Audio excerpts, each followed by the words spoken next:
அந்த நாள் ஞாபகம் நெஞ்சிலே வந்ததே.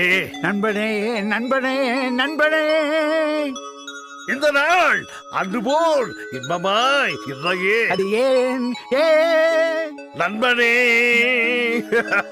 ஞாபகம் இருக்கா? அப்போ உனக்கு 16 வயசு, எனக்கு எனக்கு எனக்கு 13.5 வயசுடா. கரெக்ட். உனக்கு கமலா ஆரஞ்சு பிடிக்குமேன்னு கடத்தெருக்கு போய் கடகடையா ஏறி உனக்காகவே ஸ்பெஷல் கமலா ஆரஞ்சு வாங்கிட்டு வந்து தருவேன்.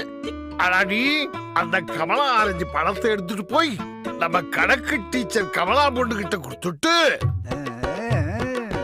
அவளை கணக்கு பண்ணுவியே. அந்த கணக்கு டீச்சர் பொண்ணு கமலா ஆரஞ்சு உறிஞ்சி திருட்டு மிச்சம் இருக்கிற கமலா ஆரஞ்சு தொழிலாம் என்கிட்ட கொண்டு கொடுப்பேன். அதுக்கு என்னடா இது, பணத்தை திருட்டு தோலை மட்டும் தரையே நான் கேட்பேன். அதுக்கு நீ சொல்லுவியே தோல் கொடுப்பார் தோல், தோல் கொடுப்பார் தோல்.